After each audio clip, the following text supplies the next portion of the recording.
The entire auditorium burst into laughter the moment the elderly black janitor slowly walked across the polished wooden stage carrying nothing more than an old mop, a dented bucket, and a faded grey maintenance uniform that looked older than many of the students sitting in front of him. Hundreds of parents, teachers, and local officials had gathered inside Lincoln Heights Academy for what was supposed to be a celebration of the school's 50th anniversary, but Principal Rebecca Collins had something very different in mind. Standing confidently behind the podium with a microphone in her hand, she smiled toward the audience before pointing directly at the quiet janitor. "Ladies and gentlemen, before we continue today's ceremony, we have one small piece of housekeeping to finish." More laughter echoed through the auditorium. Cameras turned toward the old man who simply stopped walking and looked calmly at the principal without saying a word. Rebecca folded her arms with visible satisfaction. "Samuel, you've been late 3 times this month. You've forgotten to replace classroom supplies. And frankly, our school deserves a better image than an old janitor wandering the halls, looking like he belongs in another century." Several members of the school board exchanged uncomfortable glances, but none of them spoke. They all knew Samuel Brooks had worked at Lincoln Heights for almost 30 years. He arrived before sunrise every morning, stayed long after sunset, fixed broken desks with his own tools, secretly paid for students' lunches when their families couldn't afford them, and somehow knew every child's name without ever looking at a class roster. Yet none of those things mattered in front of a crowd eager for entertainment. Rebecca reached into a folder and held up a termination letter. "Effective immediately, your employment with Lincoln Heights Academy is over. Security will escort you off the property after today's ceremony." The audience reacted with scattered applause, assuming the dismissal had been justified. Samuel looked at the paper but made no effort to take it. Instead, he quietly leaned his mop against the stage and gently placed the bucket beside his worn shoes. A young student sitting in the front row suddenly stood up. His name was Ethan, a shy 12-year-old whose mother had died the previous year. "Mr. Brooks helped me every day after school," he said with a trembling voice. "He taught me how to fix my bicycle." Rebecca immediately interrupted him. "Sit down, Ethan. This is an administrative matter." The boy slowly returned to his seat, fighting back tears. Samuel finally spoke, his voice calm and warm. "Thank you, Ethan. Never stop helping people, even when nobody is watching." Those simple words somehow made the room quieter than any shouted argument could have. Rebecca rolled her eyes. "Please leave the stage, Samuel. You're delaying our guests." Samuel nodded politely. "Of course, Principal Collins." He picked up his bucket and turned toward the exit. Just before reaching the stairs, the large doors at the back of the auditorium opened with surprising force. Every head turned at once. 4 men in dark business suits entered first, followed by 2 women carrying leather portfolios, then several assistants wearing identification badges from one of the largest educational investment groups in the country. They walked directly down the center aisle without acknowledging anyone else in the room. Rebecca quickly straightened her jacket and smiled, assuming the visitors had arrived to congratulate the school. She hurried down from the stage and extended her hand toward the man leading the group. "Welcome to Lincoln Heights Academy. I'm Principal Rebecca Collins." The man looked briefly at her hand but did not shake it. Instead, he asked a single question. "Is Samuel Brooks here?" Rebecca glanced toward the old janitor standing near the exit. "Yes, but unfortunately today is his last day." The visitor's expression changed immediately. "Last day?" Rebecca smiled confidently. "Yes. We've decided it's time for new management in our maintenance department." Without another word, the man walked past her and stopped directly in front of Samuel. Then, to the complete shock of everyone watching, he removed his expensive suit jacket, lowered his head with unmistakable respect, and said loudly enough for every person in the auditorium to hear, "Mr. Brooks, I apologize that we were delayed. The ownership transfer has been completed. Lincoln Heights Academy officially belongs to Brooks Educational Foundation as of 11:20 this morning. The room fell into absolute silence. Rebecca stared in confusion, convinced she had misunderstood. The visitor continued speaking. There is just one final document requiring your approval before the acquisition becomes public. Samuel smiled gently, accepted the folder, and signed the final page with steady hands. The attorney turned toward the audience before making an announcement that would change every life inside the school forever. Ladies and gentlemen, allow me to introduce the founder of Brooks Educational Foundation, the new owner of Lincoln Heights Academy, and the man whose name has quietly funded scholarships for more than 40,000 children across America, Mr. Samuel Brooks. The applause disappeared. The whispers stopped. Even the students seemed unable to breathe. Principal Rebecca Collins slowly looked from the signed ownership papers to the old janitor she had humiliated only seconds earlier. Her face lost every trace of confidence as Samuel calmly picked up his worn mop, smiled kindly at the frightened children in the front row, and softly said, "I never came back to own this school. I came back because 29 years ago someone stole a little boy from my family, and I have reason to believe he has been hiding inside these walls ever since." No one moved. The silence inside the auditorium became so complete that even the faint hum of the air conditioning sounded impossibly loud. Principal Rebecca Collins stood frozen at the center of the stage, still holding the termination letter that had become worthless only seconds after Samuel Brooks signed the acquisition documents. Members of the school board exchanged nervous glances, while parents instinctively reached for their phones, realizing they were witnessing a story far bigger than a school anniversary celebration. Reporters who had been invited to cover the event quickly lifted their cameras again, sensing that the real headline had only just begun.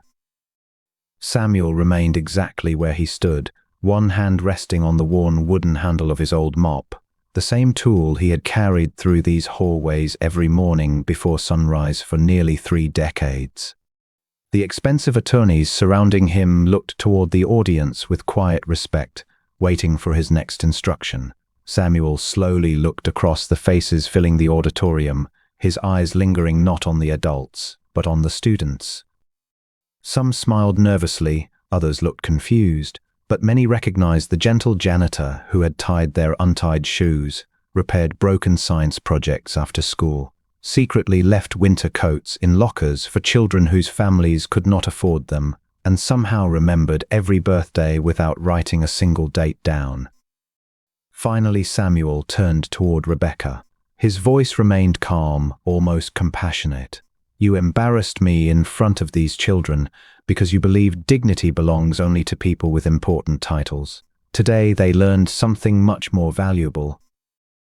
Respect should never depend on a person's job." Rebecca struggled to find her voice. "Mr. Brooks, I had no idea." Samuel offered a faint smile. "That is exactly the problem. You never tried to know." Before she could answer, the lead attorney stepped onto the stage and addressed the audience. "Effective immediately, every employment contract within Lincoln Heights Academy is suspended pending an independent review authorized by the new ownership." Gasps spread across the room. Several administrators immediately looked terrified. The attorney continued. "Financial records, hiring practices, scholarship distributions, disciplinary actions, and student welfare reports covering the last 20 years will be audited beginning this afternoon. Anyone found responsible for misconduct will be held personally accountable." Rebecca's face turned pale. She understood instantly that this was no symbolic purchase. Samuel intended to examine everything. A school board member hurried toward the microphone and attempted to calm the growing tension. "Surely there has been some misunderstanding. Lincoln Heights has always maintained an excellent reputation." Samuel slowly turned toward him. Reputation and truth are rarely the same thing. The board member lowered his eyes. At that moment, a young teacher standing near the back of the auditorium hesitantly raised her hand. Her name was Emily Carter, one of the newest teachers at the academy. "Mr. Brooks, may I say something?" Samuel nodded warmly. "Of course." Emily took a deep breath before speaking into the microphone. 3 months ago, I reported missing scholarship funds intended for low-income students. I was told never to ask about it again if I wanted to keep my job. The room erupted into whispers. Rebecca immediately interrupted. Those accusations are completely inappropriate. Emily looked directly at her. Then why were the financial records sealed after I asked to review them? Before Rebecca could respond, another voice echoed through the auditorium. Because she wasn't the only one asking questions, every head turned. An elderly accountant slowly stood from the second row. His hands trembled as he removed his glasses. My name is Walter Jenkins. I've managed this school's financial records for 18 years.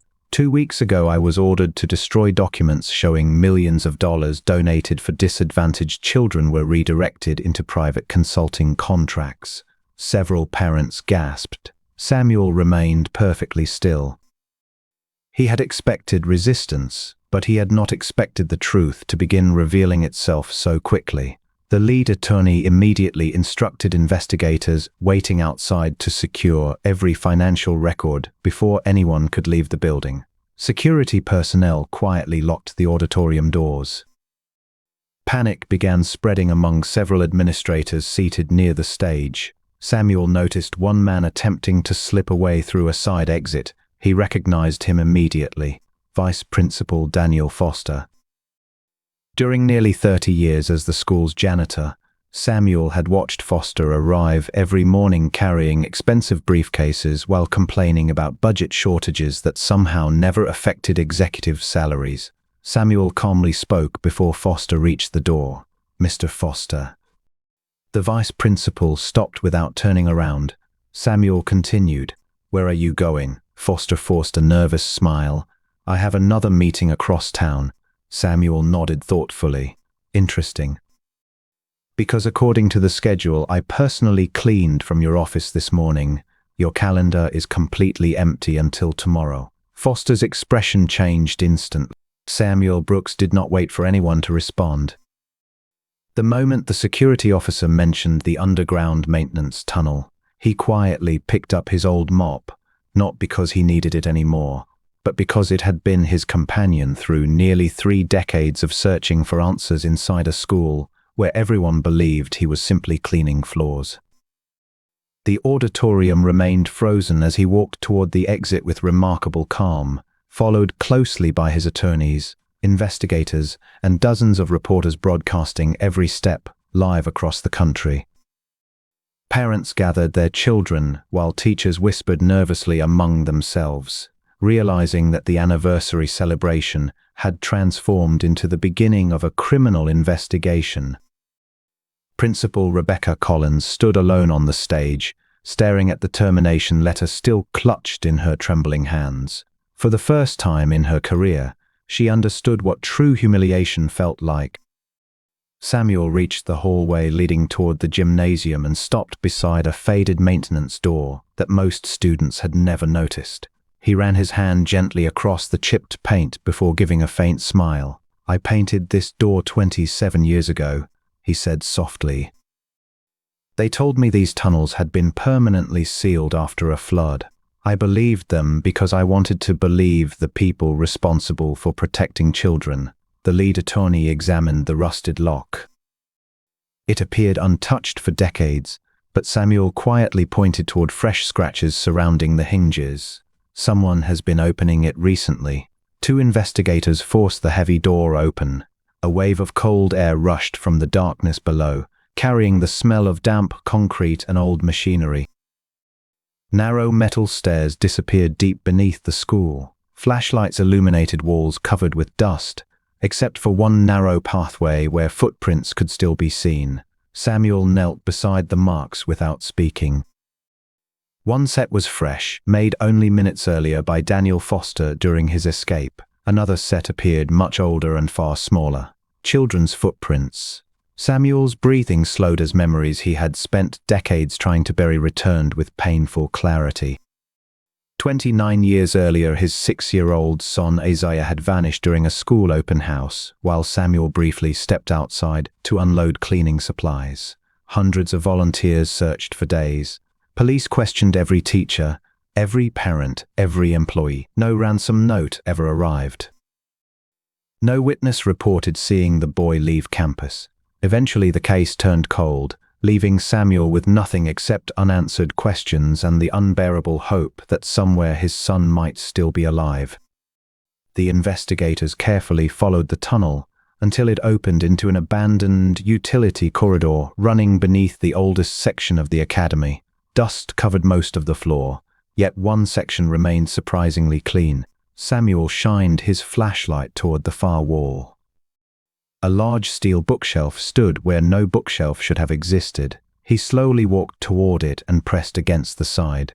The shelf moved several inches, revealing another hidden passage beyond. Everyone fell silent. The attorneys exchanged stunned glances. This secret corridor had never appeared on any official blueprint. Samuel whispered almost to himself. Someone built this after the original school was finished. The passage led to a forgotten underground room illuminated by a single flickering light bulb hanging from the ceiling. Old filing cabinets lined one wall. Broken classroom furniture filled another. At the center of the room stood a wooden desk covered with stacks of faded student records. One investigator carefully opened the nearest cabinet. Every folder belonged to children who had either transferred unexpectedly or disappeared from school records without explanation over the past 30 years. Emily Carter covered her mouth in disbelief as she recognized several names belonging to former students she had researched while preparing alumni presentations. None of these children ever graduated, she whispered. Samuel slowly turned another page. Their records didn't disappear. Someone removed them. Suddenly, one of the investigators called everyone toward the back of the room. Hidden behind a rusted storage cabinet hung dozens of photographs pinned across the wall. Most showed ordinary school events, sports competitions, graduation ceremonies, and classroom activities. Samuel's heart nearly stopped when he saw one photograph near the center.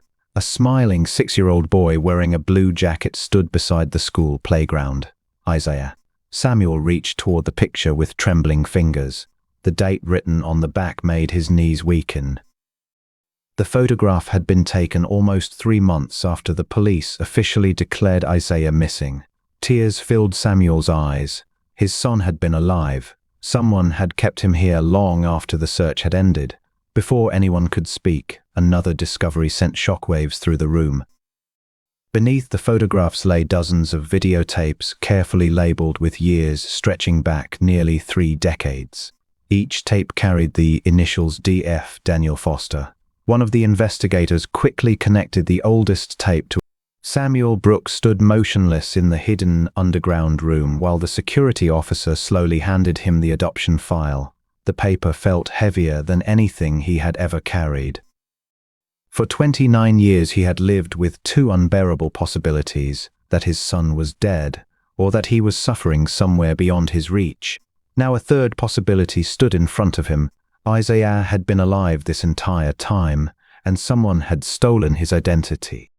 Samuel carefully opened the folder. The first page contained Isaiah's original birth certificate, still marked with the name Samuel had chosen with his late wife on the day their son was born. The next page showed a legal name change approved only 6 months after Isaiah disappeared. Samuel's hands began shaking as he read the new name, Ethan Collins. The room fell completely silent. Emily Carter looked up in confusion. Ethan, the same Ethan from the auditorium. Samuel slowly nodded, unable to speak. The shy 12-year-old boy who had defended him only hours earlier was not simply a kind student. He was Isaiah Brooks, his son. The realization hit everyone at once. Principal Rebecca Collins had spent years raising Samuel's child while pretending she had never known anything about the disappearance. Samuel leaned against the desk as decades of grief, hope, and disbelief crashed together inside him. One investigator carefully took the folder from his hands and continued reading. According to these records, Ethan was legally adopted by Rebecca Collins and her late husband 28 years ago. The documents were approved through a private family court hearing, has been completely sealed. Samuel closed his eyes. He remembered every birthday he had spent alone. Every Christmas he had left a wrapped gift beside Isaiah's old bedroom door. Every night he had walked these school hallways wondering if he had somehow failed his son. All that time, Isaiah had been sleeping under the same roof as the woman who had just fired him in front of the entire school. Suddenly, the portable television connected to the videotape player flickered again. Another tape had automatically started. This footage was much clearer, recorded years later. A teenage boy appeared on screen practicing basketball inside the school gym. Samuel recognized him immediately. Ethan, or rather Isaiah. The boy laughed as a younger Rebecca Collins walked onto the court carrying a birthday cake. She hugged him tightly and said, "Happy 16th birthday, Ethan. Remember, you're my son. Nobody can ever take you away from me." Samuel felt a strange pain in his chest. Rebecca had lied to him for decades, but the affection in her voice sounded genuine. She had not treated Isaiah like a prisoner. She had raised him like her own child. That made the truth even more complicated. Before anyone could process the footage, another investigator called out from the filing cabinets. "Mr. Brooks, you need to see this." He held up a thick stack of medical records.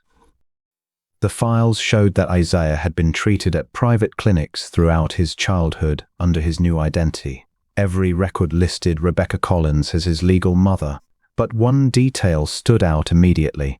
Each visit had been authorized by a second signature, Daniel Foster. Samuel frowned. Why would the vice principal need to approve my son's medical treatment? The investigator turned another page, and his expression darkened. Because Daniel Foster wasn't just a school administrator. According to these documents, he was appointed as Ethan's legal guardian for the first 6 years after the disappearance. Emily looked horrified. "Are you saying Rebecca adopted him later?"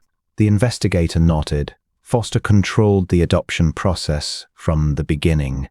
Samuel suddenly understood why Foster had run. The vice principal knew exactly what these files contained. More importantly, he knew where Isaiah came from. A loud ringing interrupted the silence. One of the attorneys answered his phone, listened for several seconds, then looked toward Samuel with alarm. "Mr. Brooks, you need to come upstairs immediately." "Why?" The attorney swallowed hard. "Ethan is gone." Samuel's heart stopped. "What do you mean gone?" The attorney explained that while investigators were searching the school, someone had quietly removed Ethan from the nurse's office where counselors had taken him after the chaotic scene in the auditorium. Security cameras showed a woman wearing a school staff badge lead him through a restricted hallway only 20 minutes earlier. Samuel grabbed the nearest flashlight and rushed toward the tunnel stairs without waiting for anyone else. The investigators followed closely behind as they emerged into the empty gymnasium. Security officers were already searching every corridor. Samuel looked around desperately. Then he noticed something that made his blood run cold. The old maintenance door beside the locker rooms was slightly open. The same door that led back into the hidden tunnel system. He pushed it open and found fresh footprints in the dust. One set belonged to an adult. The other was much smaller. Ethan. Samuel followed the tracks through the narrow passage until they reached another hidden exit behind the school's football stadium. Outside, a black SUV had been parked only moments earlier. Tire marks still cut through the wet grass. One of the security officers pointed toward the road. Witnesses saw the vehicle heading toward the highway less than 5 minutes ago. Samuel stared at the disappearing tire tracks, his breathing heavy. After 29 years, he had finally found his son, and now someone had taken him again. His phone suddenly vibrated. An unknown number. Samuel Brooks stood beside the empty service road behind Lincoln Heights Academy, while the evening sky slowly turned dark above the city. Police officers surrounded the campus. Reporters filled the sidewalks beyond the security barriers, and every television station in the state had begun broadcasting the incredible story of the billionaire janitor who had secretly purchased the school where he had searched for his missing son for nearly 3 decades.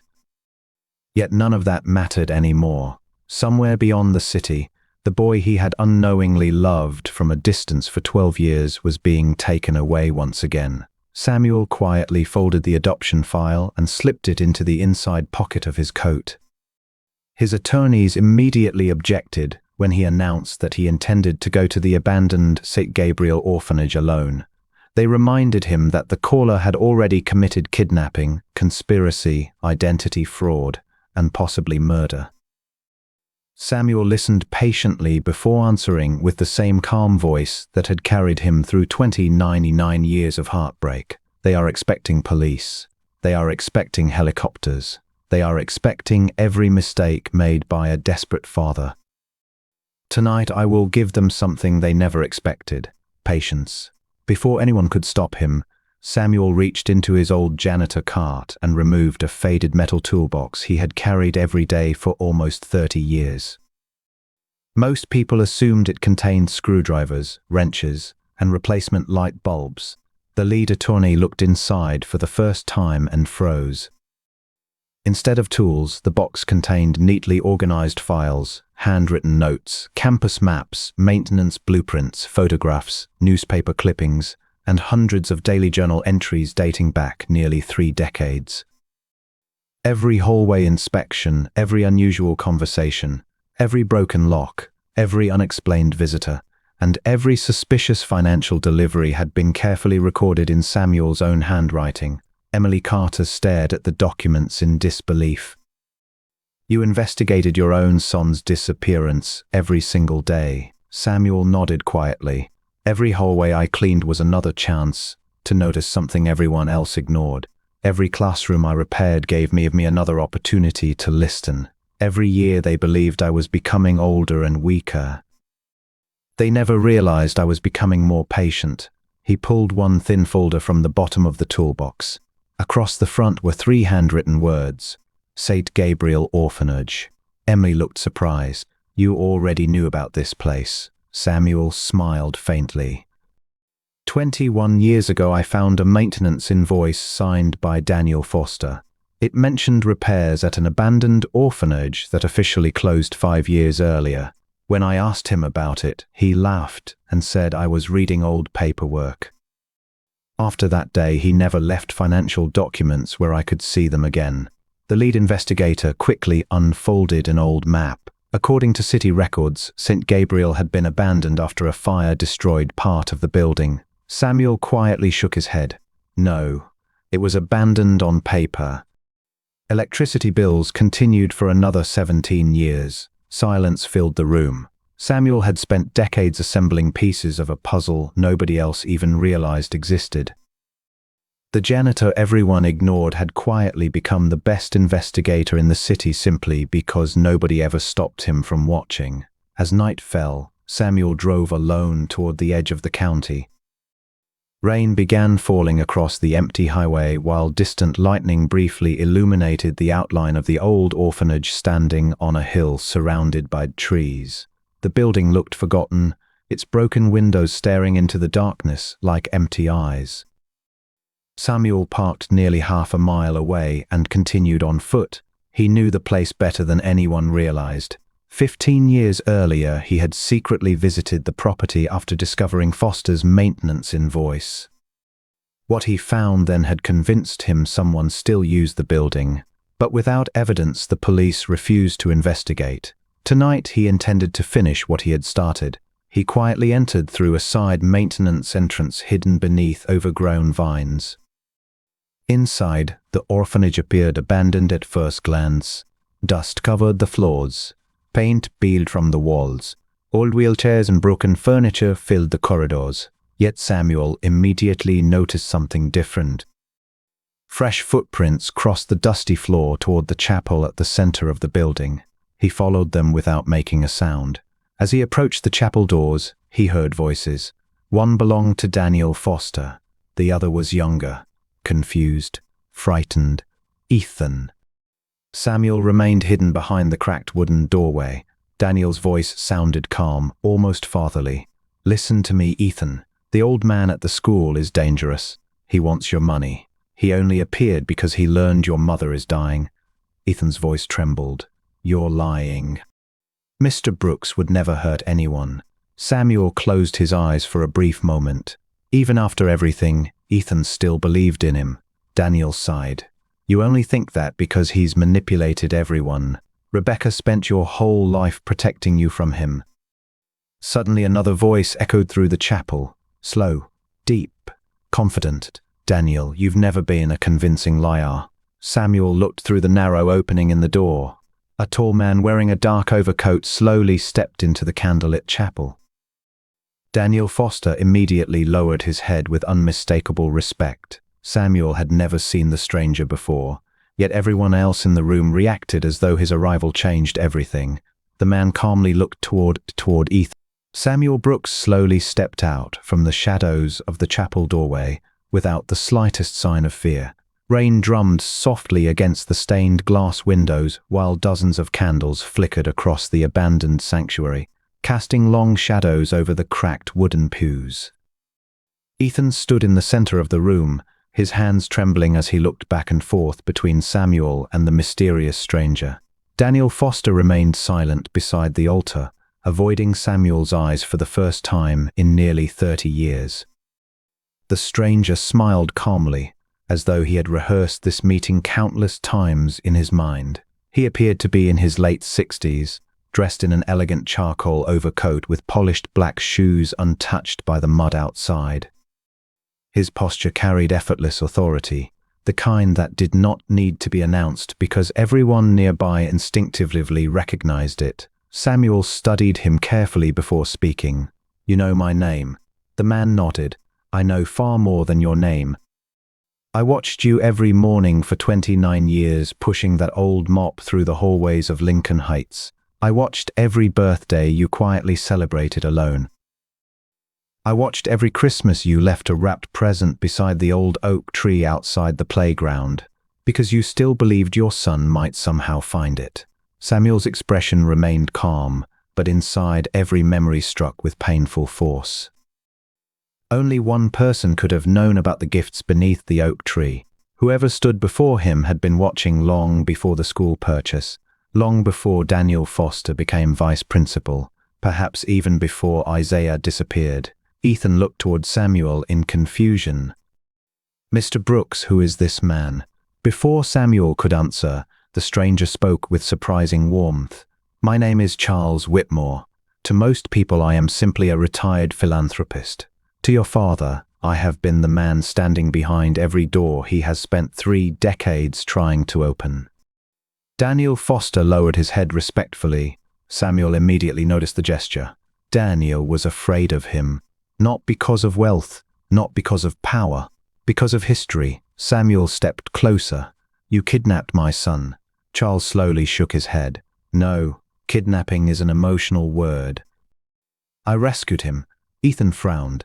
"Rescued me from what?" Charles turned toward the young boy with what appeared to be genuine compassion. "From a life that would have ended the same way your mother's did." Samuel's eyes narrowed. "Leave my wife out of this." Charles sighed quietly. "Your wife didn't die from illness, Samuel. She was poisoned." The words echoed through the abandoned chapel like thunder. Samuel felt the world around him become strangely silent.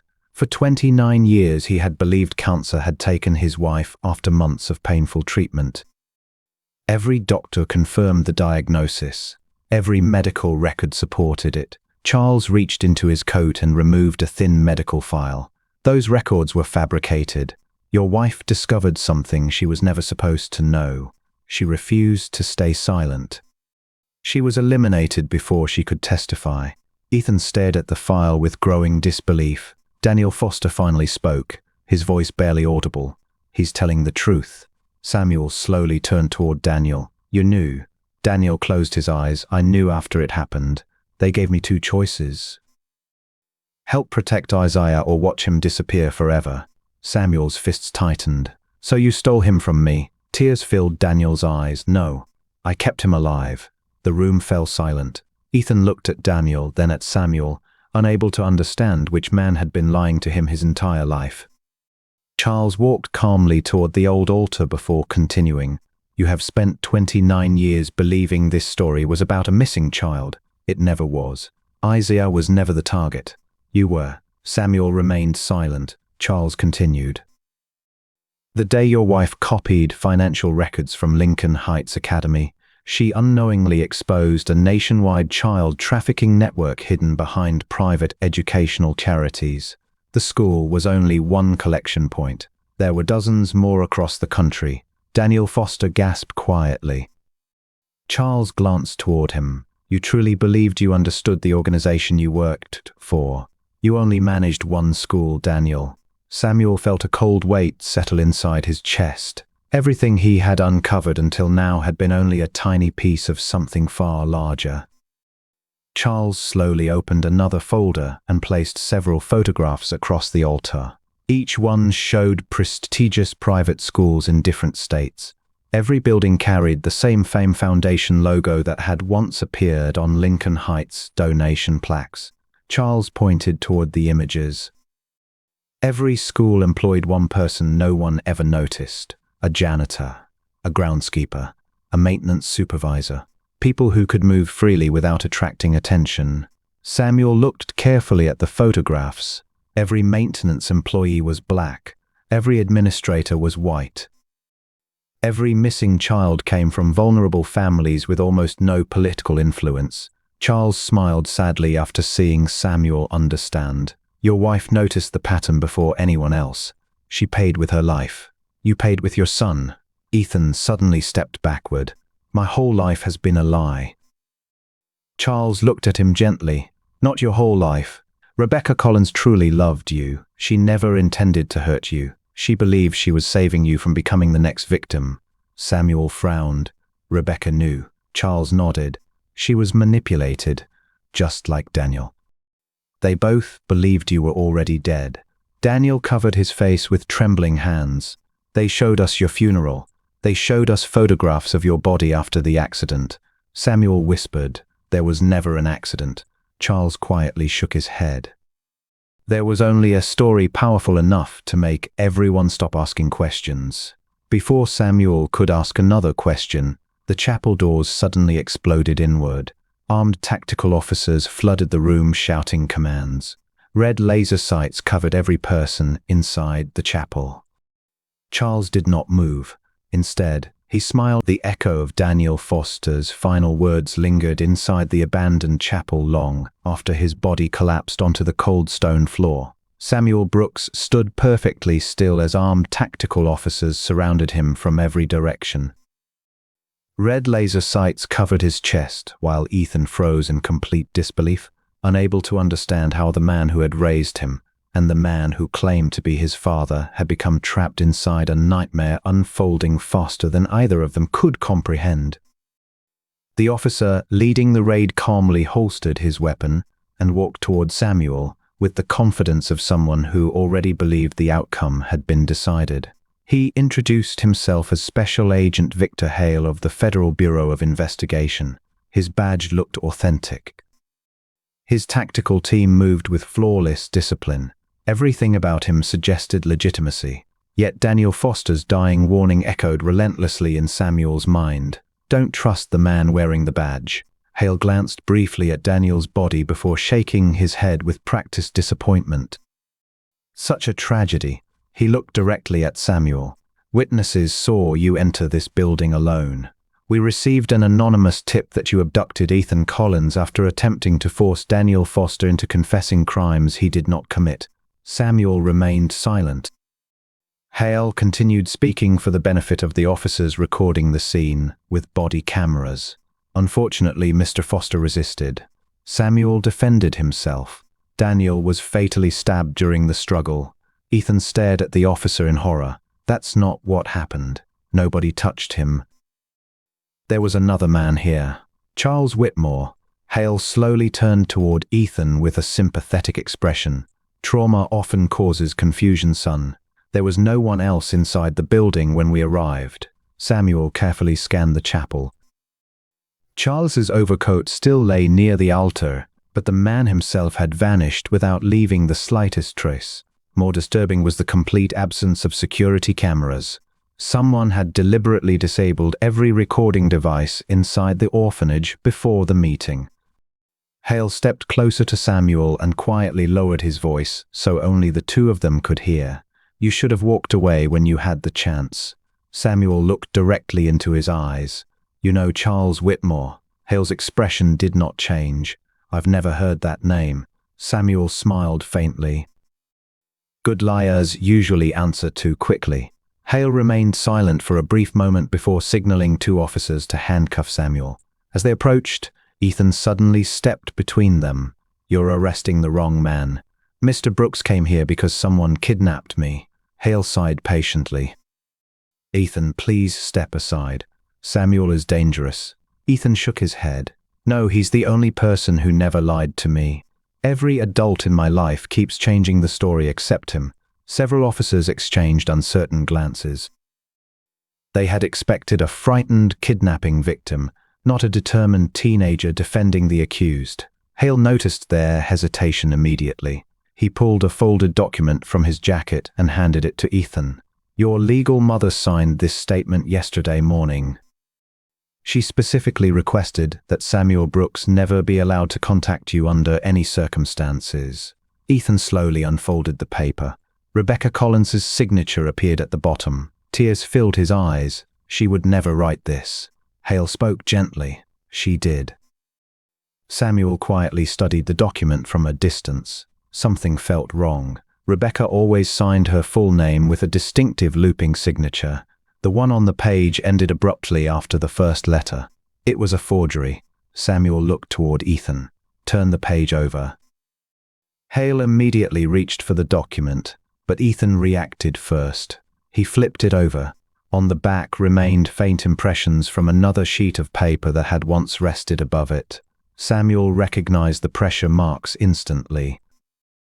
Rebecca had written something before the forged statement was placed on top. One officer handed Ethan a pencil. Gently shading the blank page revealed the hidden message pressed into the paper fibers. 3 words slowly appeared. Samuel was right. Silence swept across the chapel. Several officers looked toward Hale with growing uncertainty. Hale's calm expression hardened for the first time. He stepped forward and snatched the paper from Ethan's hands. "That's enough." He turned toward his team. "Take Samuel Brooks into custody immediately." Before anyone moved, the sound of helicopter blades thundered above the orphanage. Moments later, bright searchlights flooded the broken, stained glass windows. A loudspeaker echoed across the building. "This is the United States Marshals Service.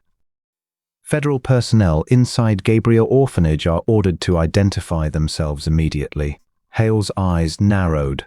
That wasn't possible. His team had secured the entire area. Within seconds, another tactical unit stormed through the opposite entrance, wearing completely different uniforms.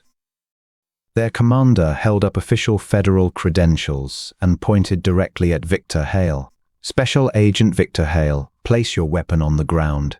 You are under arrest for obstruction of justice, evidence tampering, conspiracy, and the murder of Daniel Foster." The chapel erupted into confusion.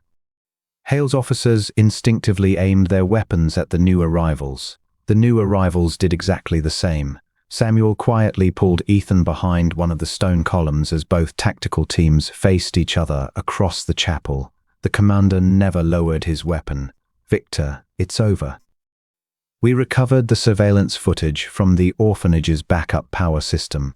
We watched you stab Daniel Foster." Samuel Brooks stared at the silver necklace lying on the cold stone floor, while chaos consumed the abandoned chapel around him. Federal officers shouted commands, medics rushed toward the wounded, shattered stained glass covered the ground like glittering ice, and the powerful searchlights from helicopters swept repeatedly across the broken roof. Yet Samuel heard almost none of it. His entire world had narrowed to the folded note attached to the necklace Ethan had worn since childhood. He carefully opened it with steady hands, despite the storm of emotions raging inside him. The message contained only one sentence followed by a time and a location. "Midnight tomorrow. Brooks Tower. Come alone if you truly deserve to be called his father." Samuel slowly closed his eyes. Brooks Tower. The name struck him like lightning. 40 years earlier, his own father had built Brooks Tower, as the headquarters of Brooks Construction before selling the property during the company's financial collapse. Samuel had not entered the building in more than 3 decades. Charles Whitmore had chosen the location for a reason. Every clue so far had pointed backward into Samuel's past, as though someone wanted him to revisit every wound before revealing the final truth. United States Marshals secured the orphanage before sunrise. Investigators collected fingerprints, shell casings, blood samples, and the hidden surveillance equipment that Victor Hale had failed to destroy. By dawn, the preliminary forensic report confirmed the impossible. Hale had indeed murdered Daniel Foster moments before his own team entered the chapel. The footage clearly showed him disguising the attack to frame Samuel. Yet one detail disturbed the investigators more than anything else. Charles Whitmore never appeared on any camera, despite speaking face-to-face with Samuel and Ethan for more than 15 minutes. It was as though every camera simply failed whenever he entered the room. Marshal Olivia Grant met Samuel outside the orphanage carrying a sealed evidence folder. She had spent 20 years dismantling organized trafficking networks and rarely allowed emotion to influence her judgment. This time was different. She looked directly into Samuel's tired eyes before speaking. "We've searched every government database in the country. There is no Charles Whitmore matching the identity he gave you. No birth certificate, no passport, no tax records, no military history. Nothing." Samuel accepted the folder without surprise. "Because Charles Whitmore isn't his real name." Olivia nodded. "That's what worries me. Whoever he is, he has erased himself more completely than anyone I've ever investigated." Samuel quietly opened the evidence folder.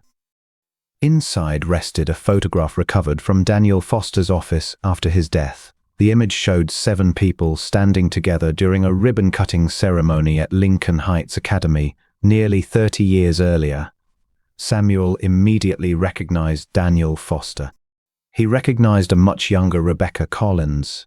Then his breathing slowed.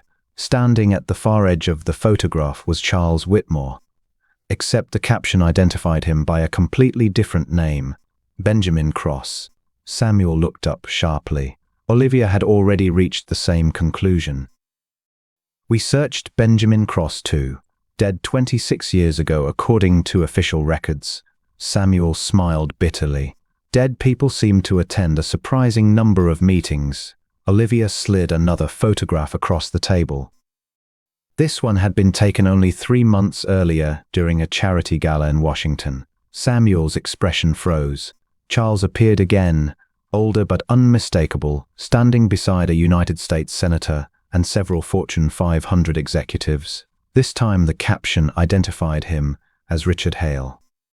Samuel slowly looked back at Olivia. 3 identities, 3 different lives. Olivia corrected him quietly. "We found 5 more before breakfast. Different names, different birthdays, different professions, same face." Samuel understood immediately. Charles Whitmore was not hiding from the government. He had become part of it so completely that every identity could be verified independently. He wasn't invisible. He was everywhere. Later that afternoon, Samuel returned alone to Lincoln Heights Academy for the first time since the raid. The campus felt strangely empty. Police tape still blocked several hallways while forensic teams continued searching classrooms and storage rooms. As he quietly walked through the corridors, memories flooded back from every corner of the building. Here Isaiah had learned to read. Here he had fallen while chasing a soccer ball. Here Samuel had secretly repaired broken lockers every summer, hoping one day his son would open one again. Emily Carter approached carrying a cardboard box recovered from the old library archives. "Mr. Brooks, we found something hidden behind a false wall during renovations this morning." Samuel opened the box. Inside, lessons of student drawings collected over decades. Most were ordinary childhood artwork until he reached one folded piece of paper near the bottom. Across the front, written in careful block letters by a child's hand, were the words, "My hero." Samuel unfolded the drawing. Tears immediately filled his eyes. It showed a smiling janitor holding mop while standing beside a small boy. Above both figures, a bright sun filled the sky. On the back was a teacher's note. Student, Ethan Collins, 7. Assignment. Draw the person you trust most. Samuel could barely breathe. Even without knowing the truth, Ethan had chosen him.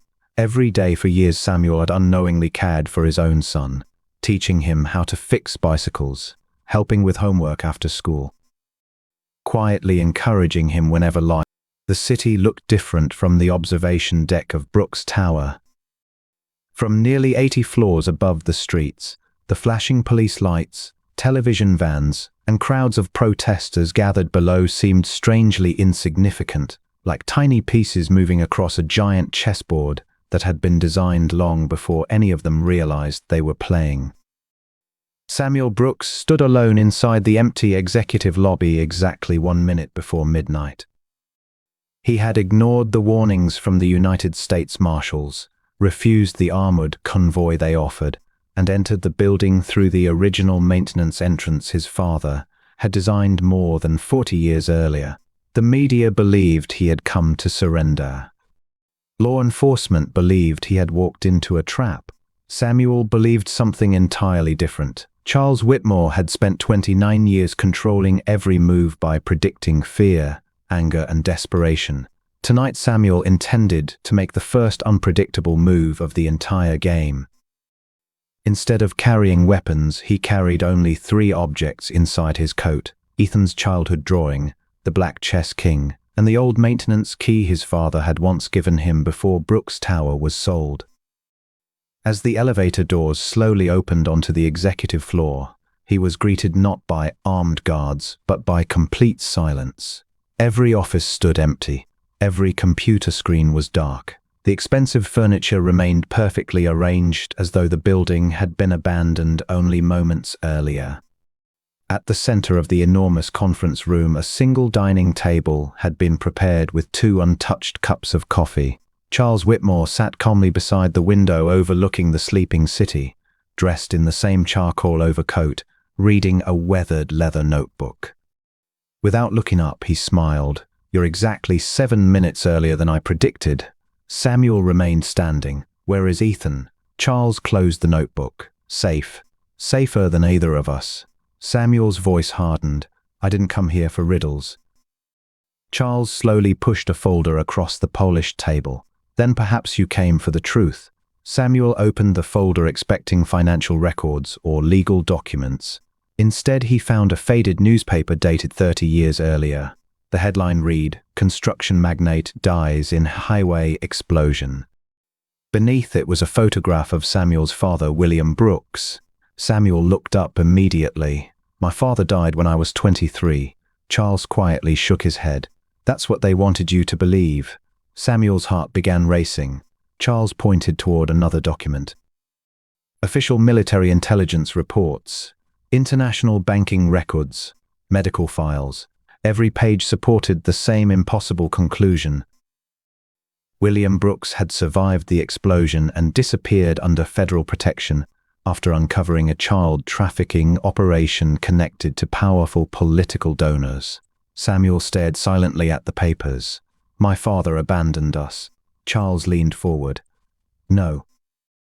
He disappeared because he believed they would kill your wife and Isaiah if he stayed." Samuel remembered the night his father supposedly died. There had never been an open casket. Authorities claimed the fire had made identification impossible.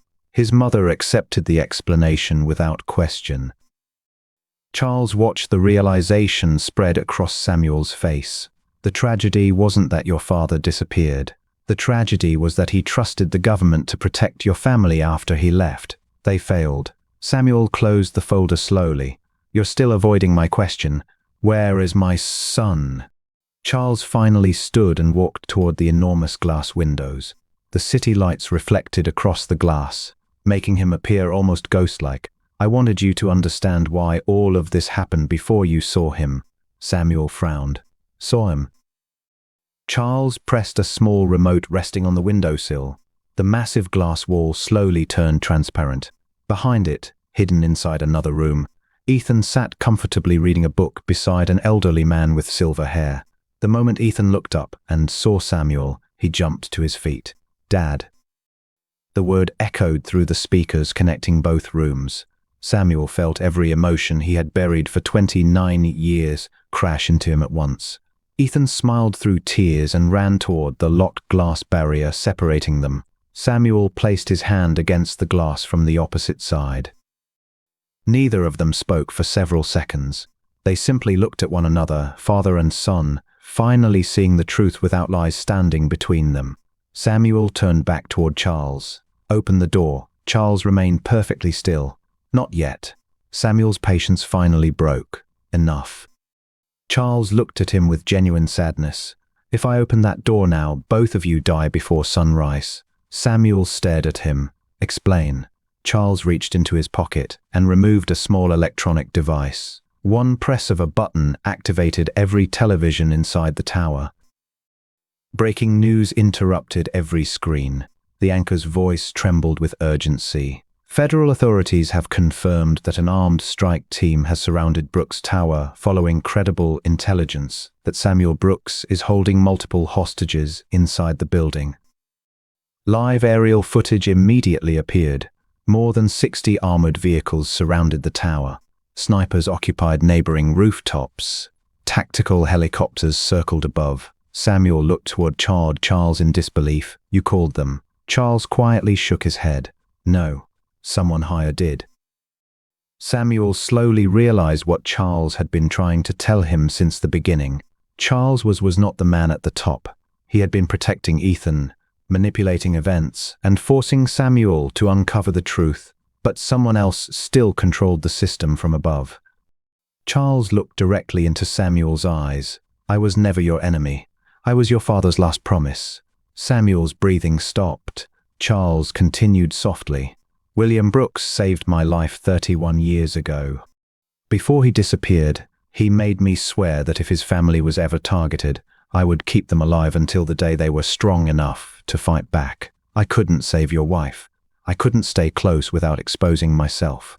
But I could protect Isaiah." Samuel looked again through the glass at Ethan, then back at Charles. Tears formed in Charles's eyes for the first time. "Everything I did made you hate me. I accepted that because hatred is easier to survive than regret." Before Samuel could respond, every light inside Brooks Tower suddenly went dark. The emergency lights painted the executive floor in a deep crimson glow as the entire tower trembled beneath the force of the explosion. Fire alarms wailed through every hallway, while shards of shattered glass drifted across the polished marble floor. Samuel Brooks instinctively turned toward the transparent security walls separating him from Ethan, but before he could move, every electronic lock inside the room clicked open simultaneously. The thick glass partition slowly slid aside. Ethan ran forward without hesitation. Samuel crossed the remaining distance in seconds and wrapped his son in the embrace he had imagined every single day for nearly 29 years. Neither of them spoke. There were no words capable of carrying the weight of 3 lost decades. Ethan buried his face against Samuel's shoulder while tears streamed down both of their faces. For one brief moment, the war surrounding them disappeared. Father and son finally stood together without lies, false identities, or stolen names dividing them. Charles Whitmore watched quietly from several feet away, his expression filled not with triumph but with relief. He had kept the promise he made more than 3 decades earlier.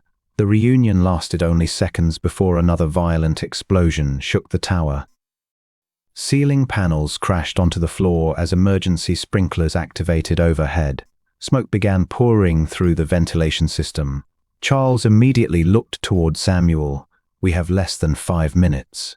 Samuel tightened his grip on Ethan's shoulder. "You said my father is here." Charles nodded once. "He is." Before Samuel could ask another question, a hidden door behind the executive library slowly opened. An elderly man with silver hair stepped through the smoke wearing a weathered navy overcoat. His posture remained strong despite his age, but the deep scars running across the left side of his face revealed a lifetime of battles that had never appeared in any newspaper. Samuel stared at him without blinking. Every childhood memory rushed back at once. The man's steady eyes. The slight limp in his right leg from an old construction accident. The silver pocket watch hanging from his vest. Samuel whispered the name he had not spoken aloud in nearly 30 years. Dad. William Brooks smiled with tears already filling his eyes. Hello, son. Samuel stood frozen for a heartbeat before crossing the room and embracing the father he had buried decades earlier. William held him tightly. I'm sorry. Those were the first words he managed to say. I'm sorry I wasn't there when you needed me most. Samuel slowly stepped back, struggling to believe the man standing before him was real. You were alive. William nodded. They destroyed my company, faked my death, and placed me inside a federal witness protection program that had already been infiltrated. The moment I realized they had taken Isaiah and murdered your wife, I tried to come back. They arrested me before I could reach you. Charles quietly added. Every escape attempt added another year to his imprisonment. Samuel looked between the two men. You both spent 30 years protecting us. William lowered his head. We spent 30 years failing you. Suddenly every television inside the room switched on automatically. A familiar face appeared across every screen. Principal Rebecca Collins. She looked exhausted, her eyes red from hours of questioning. Behind her stood federal investigators. She looked directly into the camera. My name is Rebecca Collins. 29 years ago, I helped raise a little boy named Ethan Collins. His real name is Isaiah Brooks. I lied because I believed I was protecting him. Today I am choosing truth instead of fear. Samuel watched silently as Rebecca confessed everything. She described forged adoption papers, hidden financial networks, Daniel Foster's role, government corruption, the child trafficking operation disguised as educational charities. Millions of viewers across the country were hearing the story live. Then Rebecca spoke one final sentence. The person responsible for everything is not Charles Whitmore. It never was. Before the broadcast could continue, the screen abruptly went black. Every monitor inside the room displayed a single symbol, a black chess king. Charles immediately understood. He's here.